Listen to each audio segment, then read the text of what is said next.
keep saying you got something for me. Something you call love, but confess. You've been a messin' where you shouldn't have been a messin'. And now someone else is getting all your best. These boots are made for walking, and that's just what they'll do. One of these days, these boots are gonna walk all over you. I don't know if I'm really intending about walking all over you or walking all over anybody, but no, really, it's about walking away from what is no longer defining who you are. This is Maris, and this is episode 1, season 2, I guess it's season 2, episode 1, of Confessions of an Eclectic Healer. Now, we're doing this for the podcast, but I'm also doing the vlog, that video story. And so this season we'll be having the video along with the audio on the podcast so that you can either catch this on YouTube or you can catch this on Podbean. I was like, podcast, Podbean, what? Where am I? My name is Maris. I am an energy healer, a vibrational healer. I live in Oklahoma City, and I practice in Oklahoma City. And I'm telling my story in this. I guess it's kind of like an autobiography, and in many aspects, it's been a little bit uncomfortable, and I'm not going to deny that. And there was a catalyst that occurred, and it was actually kind of started in July of 2019 when I had been working on the podcast and enjoying it and going through, I guess I'm going to go like kind of going through my history, my past. What is it that brought me from point A to point B? Who am I? Where am I? What am I? You know? And Jeffrey Epstein, yes, Jeffrey Epstein was arrested. He was coming back from his 4th of July party or whatever. He comes back into the United States and he's arrested. And I feel like this sense of liberation, freedom, joy, and I'm like, oh my gosh, and I'm like even anticipating this man being in court and his victims and survivors having their day in court. So I'm kind of like riding a little high, and and I'm going to say pridefully high with that. And I'm riding, and I'm like, yeah, justice is coming. Woo! All of these victims and survivors finally can just say, F you, Jeffrey. And so I'm kind of like going through this cockiness. And my mother-in-law dies, and she dies the first Saturday in August. So that's what, like August 3rd. And she dies, and August 2nd. And it was a very unexpected death. Now, she wasn't in the greatest health, but not anything that anybody had anticipated, and I certainly didn't see it. And, and it's kind of like, whoa, I didn't see that?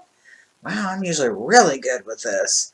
And so my mother-in-law dies, and the next week, the next Saturday, is her funeral. And that day is also my son's birthday. So August 10th, has a lot of meaning for me. My mother-in-law's funeral, and she was like a fantastic mother-in-law. And that's not like the post-death. She's all of a sudden a martyr. I like dug my mother-in-law. It was like you could go and hang out with her. She was that kind of cool mother-in-law.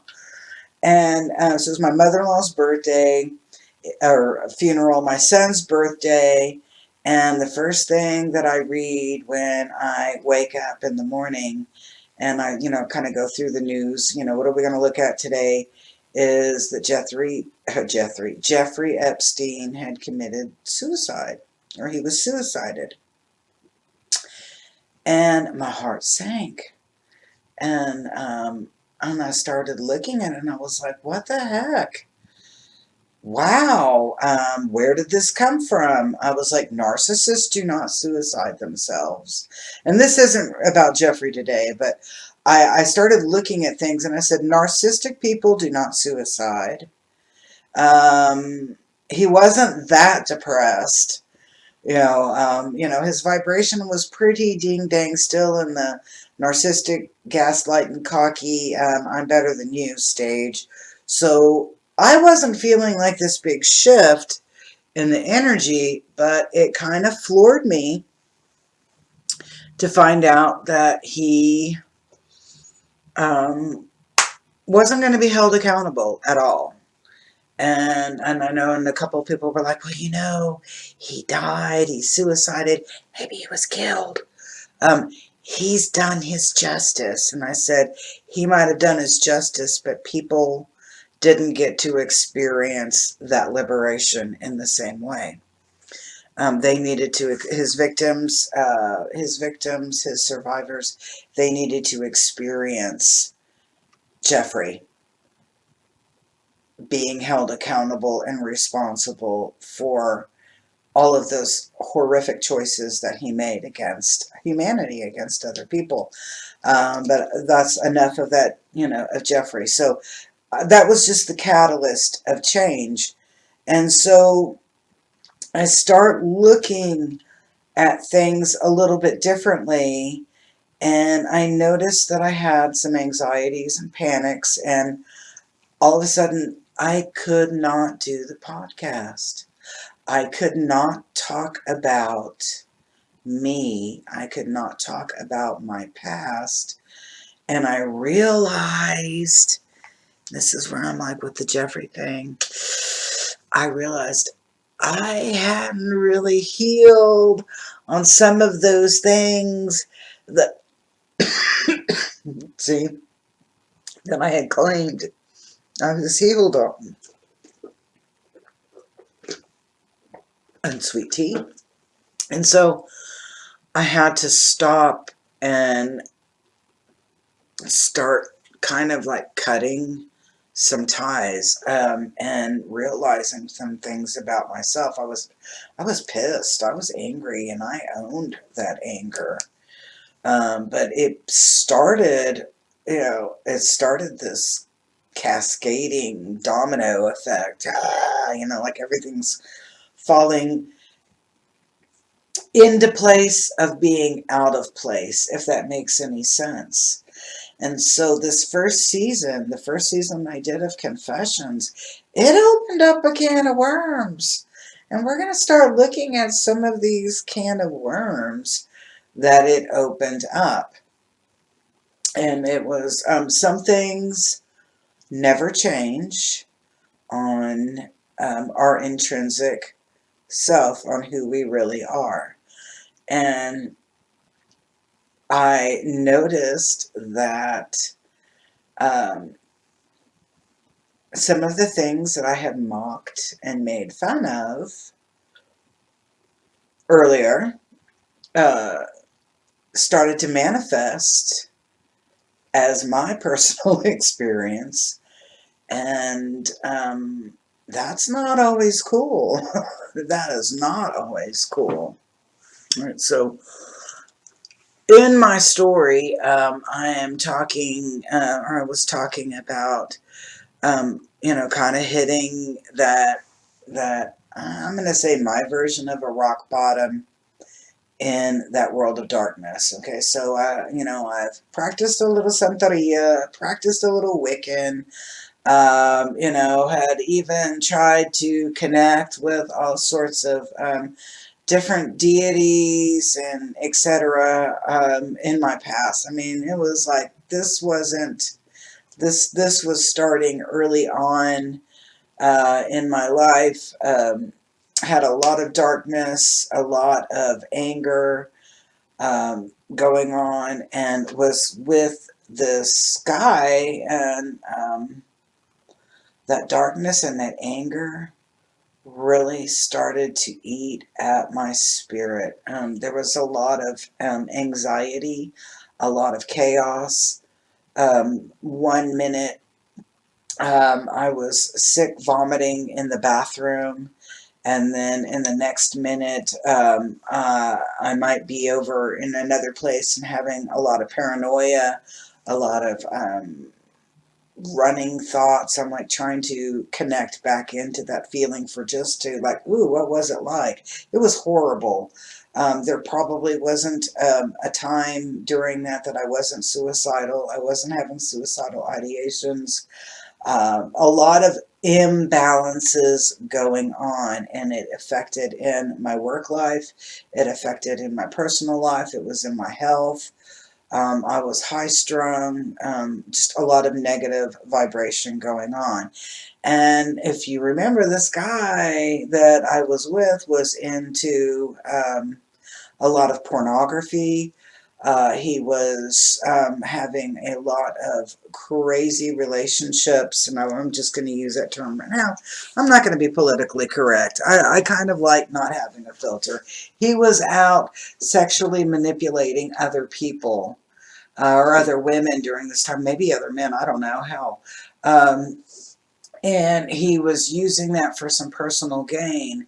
And during this time, I hacked into an account, and his password, and I kid you not, was Satan 666. And I kind of like what the hell? Now, I'm living in my magical, mystical world. During this time, I was doing a lot of readings, a lot of tarot. I was working in healthcare, but not in a really good place. We'll just say that I was not in a good place. Um, there was a facility that I had worked at that had a lot of negative energy, a lot of, I'm going to say some demonics in there, and a lot of craziness. It was an older facility that was in Norman, and I'm telling you, the building had a lot of energy in it. Especially upstairs in the upper or the second floor of the facility. There was a lot of real negative stuff that went on through there. But that'll be later on. We'll talk all about that stuff. Don't worry, because I've got a lot of stuff to share. But going back to this relationship, and there was just some really bizarre things that were going on. Uh, just a lot of bizarre things, a lot of feelings, a lot of darkness, a lot of entities, a lot of demonics, a lot of spirit work, a lot of attachments. You could see things occurring on the sides, your shadow people, your shadow men, your shadow women. It was a kind of bizarre time. And the Satan 666 as his password, and knowing about some of the portals that we had in the house and etc., I started looking at things a little bit differently. And so how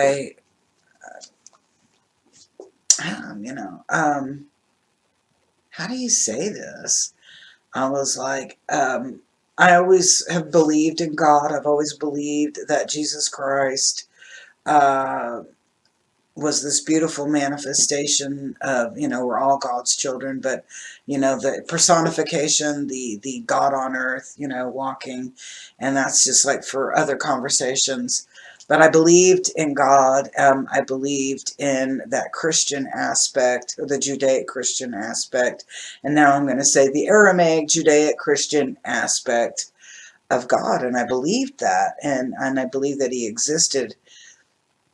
And so I was like, God, please open my eyes, show me what I need to see, heal me, put me on a path that's good, that I can be the best to serve my community, serve my people, and heal myself, inside out. And I just started kind of cutting ties here and there with what was going on in my personal life, and things started to kind of change. And one day, there was this client that I had, and I'm not, this client was what I would call a nail in my coffin. She was just very, very non-compliant, a little wild, and people had let her kind of live in that fashion or be in that fashion without ever addressing it or working with them on any kind of change in that behavior. So we'll just say it was like where I was working at this time. I'm the director, and there's a lot of abuses going on, substance abuse going on. And so this patient liked to be up over in some annexed area there they really weren't supposed to be, and she was probably smoking a little weed up there. And the construction guys saw her and told her she couldn't be there. And so, long story short, she's in her wheelchair, and she rolls down the ramp, and she falls down the ramp, and falls out of her wheelchair. So the chair goes out, she goes flying, and she's landed on the ground, and she starts to scream. And I don't have a window per se in my office, but I can hear her screaming. So I run outdoors, and it's kind of a process to get outside. And she's laying on the ground, and there's this guy, and he's like kneeling down next to her, and he's got his hands underneath her head. And I'm probably about 15 feet away, and I hear this voice, and this voice is very distinctly male. And this woman, this is your man. And I'm like, for a second, and we touch hands, and there's this little bit of electricity. And we look at each other's eyes for a moment, and he tells me what happened. And we get her in the chair, and we go in and we do all our nursey stuff. And so the next day, I'm thinking about what I heard, what Spirit said, and we ended up connecting, and our paths joined together. And he was my catalyst, or this particular incident was my catalyst for change. When people ask what changed for you, because I was a spell casting fool. I could probably conjure up a lot of things that people don't want to talk about. I don't know. I know I did. I was practicing a lot of different magic, etc. at that time, so I'm really pretty well versed in it. Um, but I asked for change. I said, I asked for discernment. I asked for clarity. I asked for light. And it was probably at that very given moment that there was a little flicker of light, and I began to see things in a different perspective. Sometimes we focus really deeply into this path that we want to start walking on or start participating in. I'm open, I want to explore, I want to learn. Learn with discernment in this, because I didn't always have discernment. Knowledge is wonderful and knowledge is powerful, but wisdom has greater clout. And when you take knowledge and discernment, it equals wisdom, because it allows you to make those choices or determinations, or at a more appropriate time and in a more appropriate manner. which earlier on, I wasn't practicing that. I look at things, I was pretty negligent, magically speaking. Energetically speaking, I could be very, very negligent in what I was doing, and that's important to sit back and reflect on. I didn't always make the best choices in what could be accomplished in things. And again, meeting Katox, he's my man, meeting him that day and connecting with him on that day has been a catalyst, that was the catalyst to change. And I asked and I received, and that's the magical part of it. But it was very, very interesting how things turned. Mind you, that at this point in time, I didn't want anybody new in my life knowing anything about me, as in that magical aspect or practicing whatever, paganism, whatever you want to call it, witchcraft. I don't, to me, I was like, they're all just labels. There's my throat chakra going, bitch, tell the truth. What do you really feel about it? I think that there's not that much difference when you look at a Christian prayer and a Wiccan or a witch's spell, whatever. There's really not that much difference. You're putting energy into it, you're putting your emotion into it, and you're casting words or saying words, and you're placing them out there for whatever religious, whatever spiritual, whatever source, power, whatever, to catch that message and move forward in making that happen. Where our accountability, or where things really make a difference, is about that intention. And what is the intention behind your spell, or what is the intention behind your prayer? Because if it's, of anything that's of a negative vibe, you're not anything better. So like when a Christian, is like, well, I hope that Billy Bob just like stops in his track and dies so he never hurts another person again. Okay, you're doing the very same thing that the voodoo practitioner's doing when they're sticking pins into a doll, okay? Let's just look at it to that fact. What was now occurring was this total realization that whatever I was sending out into the universe was what I was receiving. And that's every religious group, every spiritual group has that kind of precept into it, except for maybe I'm trying to, like, oh crap, I just opened my mouth and said something, and I'm like, trying to remember, because I've read the Satanic Bible, and that was more out of a curiosity. And I'm like, did Anton LaVey say anything about that? I don't know. I don't remember. But what you put out into the universe is what you're going to receive back. And all I sat and thought at this point was like, what the hell am I sending out? Why am I got so much grief and so much turmoil going on in my life? And, I opened up doors that maybe I shouldn't have opened up.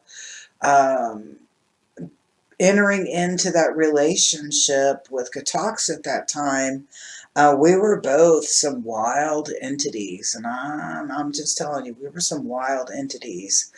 We kind of fed off of each other, but we both wore these masks in the early days, and in the mask, these facades really were eye-opening for us. In many, I did not tell him anything in regards to reading cards, being an intuitive, practicing magic, any of that. I was like quiet, and he had his own things that he was keeping quiet or keeping, on that back burner. And I remember going through my house before he came over and making sure like all of my things were put away, like my decks, were put away and crystals put away and, some of the other things kind of put away. And I started kind of laughing because they stayed like for a year, where you couldn't, they weren't noticeable or they weren't seen. Books were turned, upside down or inside. And then I noticed I had started like throwing away things or giving away things, my books, my tools, the things that I used. And I started kind of laughing and I'm like, oh my gosh. I wasn't practicing healing at that time per se. I was working in another, I was working in nursing, but had kind of walked away from this. And within that first year, I ended up switching over and teaching. And so that was another experience. But in our first year, I held back. I did not ever tell him in that first year who I was, what I did, what I was doing. But I will say this, it was the first time in my entire cognizant adult life that I wasn't working magic in order to make a relationship work. It was the very first time in my life I was not working magic in order to make a relationship work. So I had to be my complete, authentic self. And to be honest, I don't even think I even knew then who I really was. Food for thought, folks. So on my next episode, we're going to look at the straw that broke that camel's back and put me on to a different path.